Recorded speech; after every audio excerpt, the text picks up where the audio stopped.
नमस्कार. मी गणेश तुकाराम शिंदे आपणा सर्वांचं आपले अण्णा या यूट्यूब चॅनलवर स्वागत करत आहे. गेली 5 दिवस महाराष्ट्रातील मराठवाडा, विदर्भ आणि सोलापूर जिल्हा वगळता सर्वत्र धुवाधार पाऊस सुरू आहे आणि या पावसामुळं त्या भागातील जनजीवन विस्कळीत झालेलं आहे.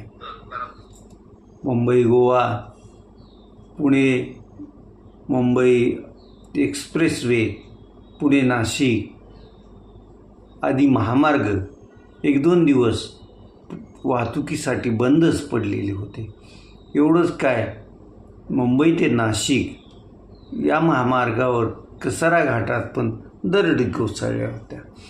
या पाऊस एकाच वेळी एवढा पडतो आहे की त्यामुळं पावसाचं पडलेलं पाण्याला कुठून बाहेर पडावं हा मार्ग कळत नाही आणि त्यामुळं मग अगदी त्या मिसिंग लिंकवर एक दरड कोसळण्याचा प्रकार घडला आहे.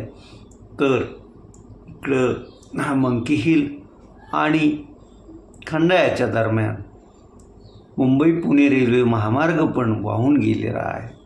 आता हा रेल्वे महामार्ग गेले 2 दिवस बंद होता, परंतु आता खंडाळा ते कर्जत दरम्यान एक रेल्वे लाईन सुरू करण्यात रेल्वे खात्याला यश आलं असून त्या मार्गावरून आता आजपासून थोडीफार पुणे मुंबई रेल्वे वाहतूक सुरू होईल असं दिसतंय. पुण्याचा घाटमाता, मावळ, आदरमावळ, त्यानंतर भीमाशंकर, इकडं त्र्यंबकेश्वर, भंडारदरा, अकोले तालुक्यातला डोंगराचा भाग या भागात 2-3 दिवस झालं सतत मुसळधार पाऊस सुरू आहे आणि त्यामुळं मग ज्या भीमा नदीवर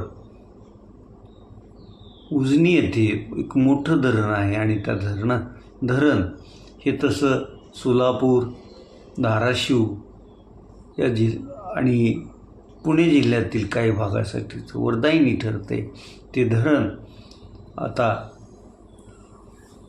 लवकरच भरेल अशी आशा सर्वांना वाटते, कारण भीमा नदीत दौंडच्या इथून उजनी धरणात येणारा विसर्ग हा जवळपास 1.5 लाख क्युसेक्सपेक्षा जास्त असल्याचं कळत आहे.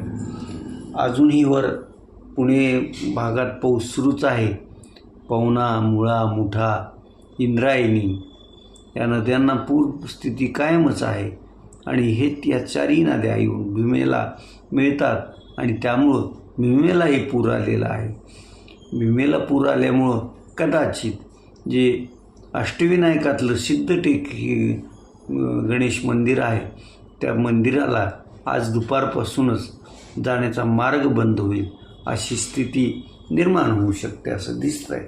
इकडं त्र्यंबकेश्वर, भंडारदरा या भागात सतत मुसळधार पाऊस पडत असल्यामुळं गोदावरी नदीला पण बऱ्यापैकी पाणी वाहत आहे. कुठे कुठे तिला पूर पण आलेला आहे. नाशिक शहरात पण गोदावरीला पूर आहे, तर खाली राहुरी या परिसरात पण पूरस्थिती नदीला आहे. त्यामुळं हे पाणी पैठणनजीक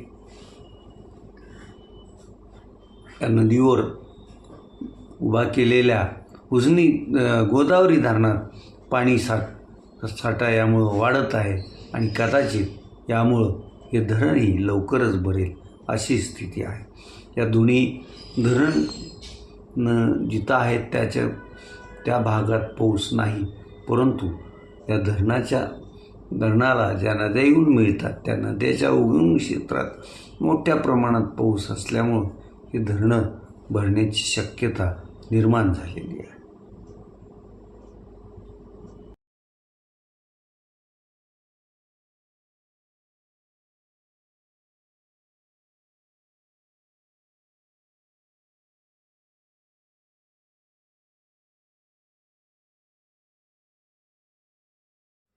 आज संतश्रेष्ठ ज्ञानेश्वर माऊली महाराजांच्या पालखी प्रस्थान होणार आहे. तसं पाहिलं तर ज्या इंद्रायणी नदीवर आळंदी हे गाव वसलेलं आहे आणि तिथं ज्ञानेश्वर माऊलींची समाधी मंदिर आहे, त्या तिथंच इंद्रायणीला आलेल्या पुरामुळं परिस्थिती बिकट आहे आणि त्यामुळं ज्ञानेश्वर माऊलींची पालखी बाहेर कशी आणायची हा प्रश्न मंदिर संस्थानलाही पडलेला आहे.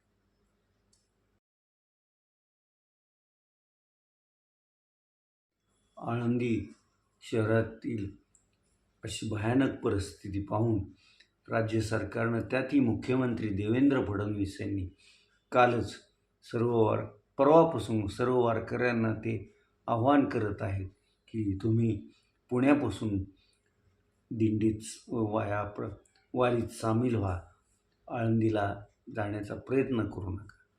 पण असं असलं तरी मानाचे पालख्या मानकरी यांना आळंदीला आज हजर राहावंच लागणार आहे. आज सकाळी 11 वाजल्यापासून पालखी प्रस्थानाचा कार्यक्रमाला सुरुवात होईल. तो कसा पालखी शहराच्या बाहेर कशी आणायची आणि पुण्याकडं तिला कसं मार्गस्थ करायचं यासाठी काल संध्याकाळी मंदिर संस्थांची कमिटीची बैठक ही पार पडली आहे. त्यात काही मार्ग निघाला का नाही कळू शकलेलं नाही, परंतु मार्ग काहीतरी काढावा लागणार आहे. ही आजची नाही तर वर्षानुवर्षांची पालखी प्रस्थानाची परंपरा आहे आणि ती परंपरा कायम राखली जाईल हेही करता आज माऊलीच्या पालखीचं प्रस्थान होईल आणि उद्या पालखी पुणे येथे पोहोचेल असं हे आहे. आणि उद्या आज तुकोबारायाच्या पालखी आकुर्डीला मुक्कामाला पोहोचेल आणि तीही उद्या पुणे शहरात पोहोचेल. त्यामुळं उद्या पुणे शहर हे भक्तिमय वातावरणानं दुमदुमून गेलेलं सर्वांना दिसेल. पुण्याच्या महापौर यांनी पुण्यात ज्या 110 महापालिकेच्या शाळा आहेत त्या शाळांना सोमवारपासूनच सुट्टी दिली असून या शाळांमध्ये जे दोन्ही पालख्यांसोबत चालणारे वारकरी आहेत त्यांच्या मुक्कामासाठी या शाळा उपलब्ध करून देण्यात येणार असल्याचं त्यांनी जाहीर केलं असून त्या शाळांची साफसफाई, तिथे सर्व प्राथमिक सुविधाही उपलब्ध करून देण्याचं काम युद्धपातळीवर पुणे महानगरपालिका पार पडत आहे. तर असं यावर्षीचं हे पालखी सोहळ्यावर वरून राज्याचं संकट असलं तरी या संकटावर हे संत महात्मे मात करतील आणि आपल्या पालख्या सोबत वारकऱ्यांना घेऊन पंढरपूर गाठतील हे नक्की. तर आपण इथंच थांबूया. तुम्ही आपल्या यूट्यूब चॅनल सबस्क्राईब करा, लाईक करा आणि कमेंट्स पण नोंदवा. धन्यवाद.